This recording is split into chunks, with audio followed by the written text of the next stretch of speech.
ஜெகதீஷாய நமக. ஓம் சிவமகா வாழை சித்தத்திருவடிகள் போற்றி. ஈரேழு லோகங்களை ஆளுகின்ற சிவமகா வாழை சித்தனே, உம்மை அகமகிழ்வோடு ஆனந்த கூத்தாடி அதிகாலை வேளைதனில் உம்மை வாழ்த்த வந்தமர்ந்திருக்கின்றோம். ஏழாம் திசையை ஆளும் குபேரன் யாம் என்று உரைத்து குபேரன் கண்டிருந்தோம். செல்வபுரியாய் மாறி நின்ற சிவசபையை கண்டிருந்தோம். அரும் வேல்பகிர்வின் சுவடது மாறாது, அதன் ஆற்றலது ஓங்கி இன்னும் அதன் ஆற்றல் பல்வேறு பரிமாணங்களுக்கு பரவி கொண்டிருக்க உணர்ந்து கொண்டிருக்கின்றன. ஒவ்வொரு கணங்களும் அபூர்வ அதிசய ஆற்றல் எதுவென்பது எங்கிருந்தோ வருகின்றது. ஆனால் இவ்வாற்றலின் நிலை நன்றாக இருக்கின்றது என்ற நிலையை மட்டும் அங்கெல்லாம் சபை சென்று அமர்கின்ற பொழுது அவர்களுக்கு உணர நிலைத்த அவ்வாற்றல் என்பது அன்று வேல் பகிர்வின் மூலமாக பகிர்ந்த ஆற்றலை தான் யாம் அன்று உணர்ந்தோம் என்ற நிலையை எல்லாம் அன்று அக்கணங்களெல்லாம் புரிந்து கொள்ளும் என்ற நிலைதனை எடுத்துரைத்து ஆனந்தம் அடைகின்றோம். சித்தனே, கண்டோம் சிவசபையில் பல்வேறு நிலை கொண்ட கணங்களெல்லாம் ஆரவார ஆனந்தத்தோடு இல் சபைகளிலும் கிளை சபைகளிலும் சூட்சமமாய் அமர்ந்திருந்தன. அவையாவும் கிளை சபைகள் என்றாலும் இல் சபைகள் என்றாலும் பிரபஞ்ச சபையோடு அமர்ந்து இவற்றின் பிரதிகளாகவே அங்கும் வேல்பகிர்வு அகமகிழ்வோடு முருகனால் நடத்தப்பட்டது என்ற நிலைதனை கண்டு நின்றோம். இவ்வாறு பார்ப்பதற்கு இவ்வு உலகமதில் வெவ்வேறு தலங்களில் வெவ்வேறு தூரங்களில் அமர்ந்த நிலைகளெல்லாம், ஆனால் சூட்சமத்தில் ஒரு நிலையாக அமர்ந்திருந்த அதிசயத்தை கண்டிருந்தோம். இவற்றையெல்லாம் எவ்வாறு செய்கின்றார்கள் என்று மனித மாந்தர்களால் கற்பனை கூட செய்ய ஒண்ணா அளவிற்கு அதிசூட்சம நிலை கொண்ட ஒரு இணைப்பு நிலையில் நம் சபை இயங்கிக் கொண்டிருக்கின்றது. அந்நிலையை இம்மானிட மாந்தர்கள் எக்கருவிகள் கொண்டும் ஆராய்ந்தாலும் அவர்களுக்கு கிட்டாது. ஏனென்றால் இது அக்கருவிகளால் கூட உள்நுழைந்து பார்க்க இயலா அளவிற்கு மிக அதிநுட்பமான அதிநுண்ணிய ஒட்டுமொத்த பிரபஞ்ச பேராற்றல். இவர்களுக்கு பிரபஞ்ச ஆற்றல் என்னவென்றே தெரியாத பொழுது இவர்களால் எவ்வாறு நம்முடைய ஆற்றல்களை காண முடியும் சித்தா என்ற நிலை இருந்த பொழுதும் அவ்வப்பொழுது ஏதேனும் சிறு சுவடுகளை மட்டும் தெரிந்து கொண்டு ஏதோ பெரிதாக கண்டு கொண்டோம் என்று நினைத்து கொண்டிருக்கின்றார்கள். உரைக்கின்றோம், ஆதி இறைநூல் என்ற ஒரு ஆயுதத்திற்கு முன்னால், ஆயுதம் என்கின்றதை விட இக்கருவிற்கு முன்னால் இருக்கின்ற இம்மானிட பதர்கள் உருவாக்கிய அனைத்து சாதன நிலைகளும் வெறும் பதர்களாகத்தான் இருக்கும் என்ற நிலையை யாம் குபேரன் மற்ற கணங்களினுடைய உரையையும் இணைத்து உரைத்த ஆனந்தம் கொண்டிருக்கின்றோம் சித்தா.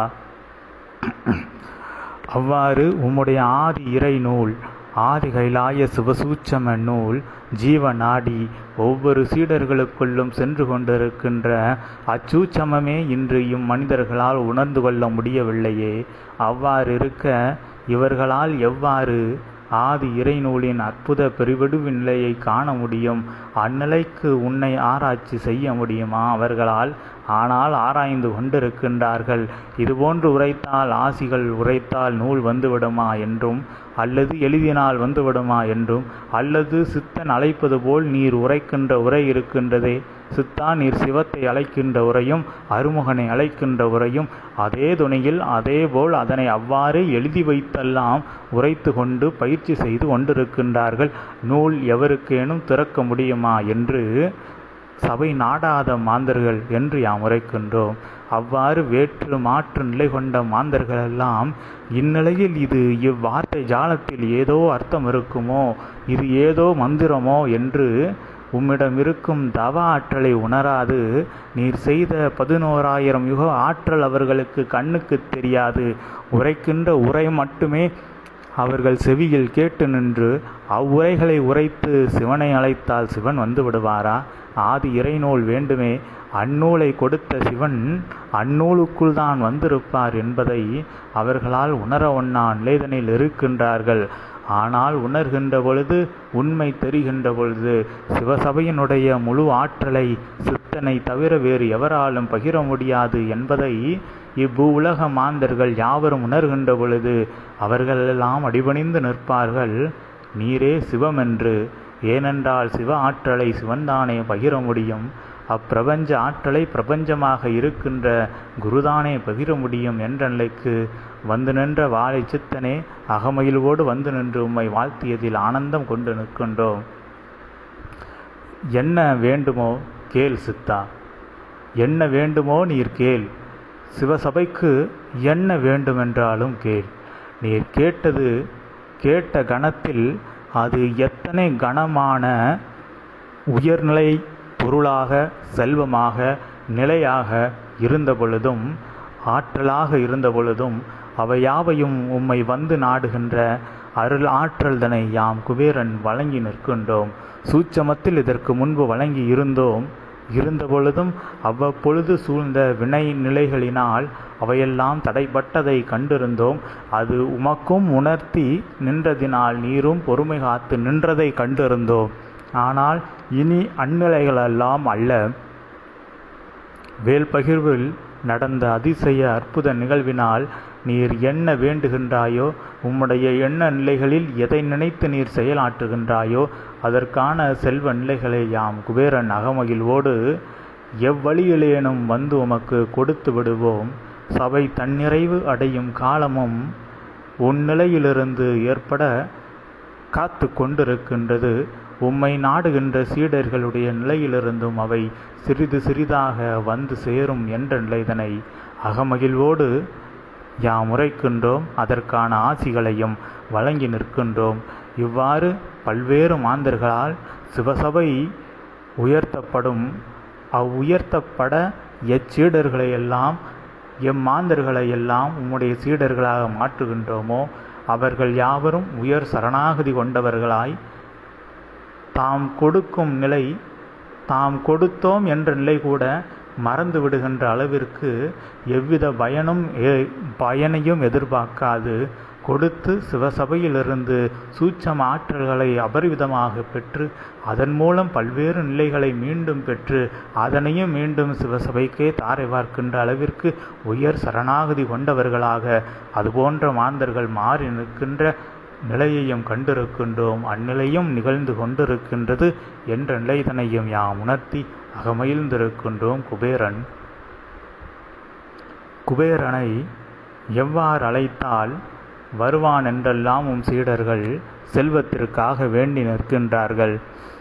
அகத்திய நாமமும் வாழை சித்த நாமமும் இருக்க எமக்கு வேறு மந்திரம் உண்டோ எம்மை அழைக்க? 1000 கோடி மந்திரங்கள் உரைக்கலாம். குபேரனை வசியம் செய்வதற்கு, குபேரனை ஆகர்ஷணம் செய்து ஒரு தளத்தில் அமர வைத்து நீர் எமக்கு எப்பொழுதும் செல்வத்தை தாரும் என்று கேட்பதற்கு ஒருவர் எம்மை கட்டி வைத்து வேலை வாங்குவது போல் வாங்கலாம். ஆனால் மனம் குளிர்ந்து யாம் தந்தால்தானே அது நிலைத்து நிற்கும். சந்ததி அது ஓங்கி நிற்கும்.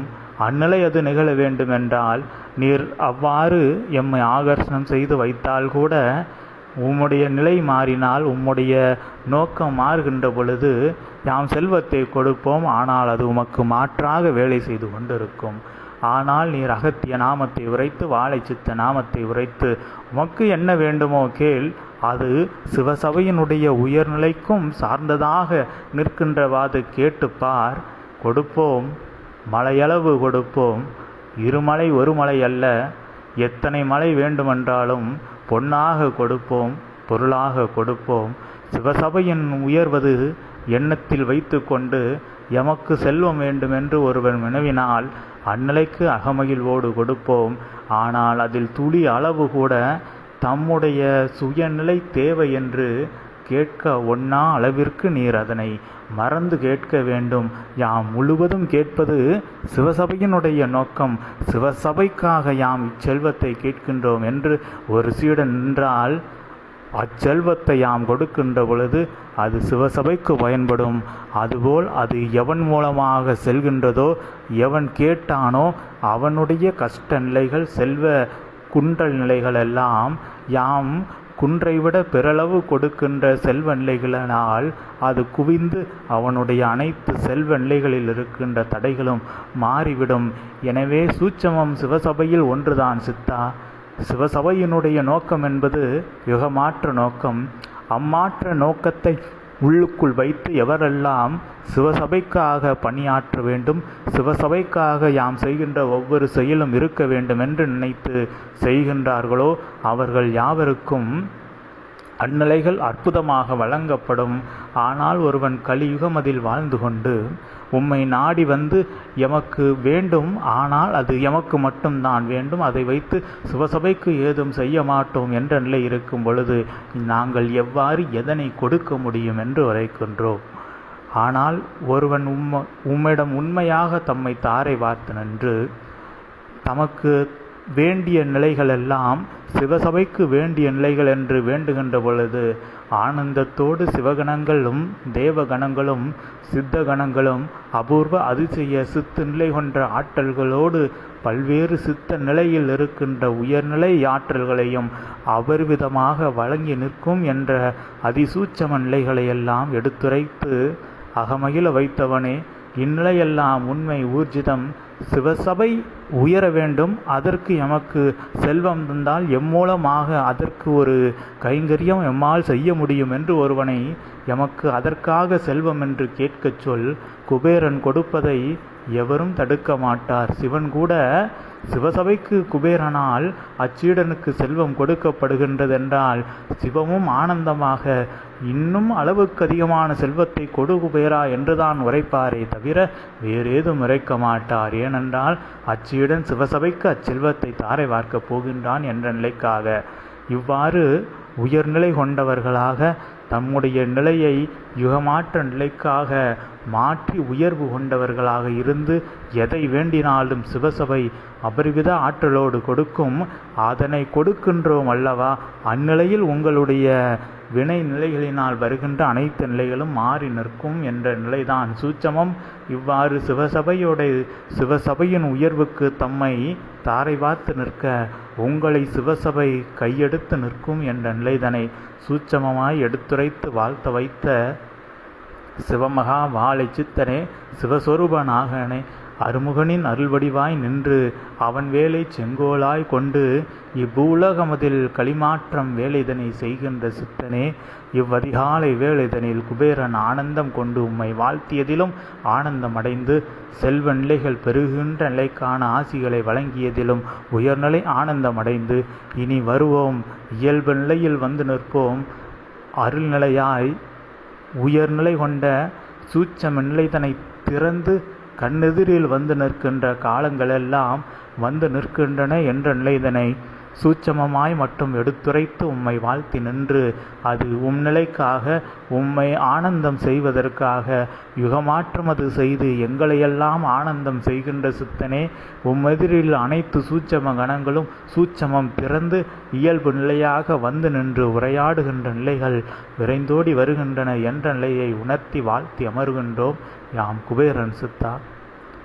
ஓம் அகதீஷாய நமக. ஓம் சிவமகா வாழை சித்த திருவடிகள் போற்றி. ஓம் பிரபஞ்ச மகா அகத்திய பால சித்த சபை திருவடிகள் போற்றி.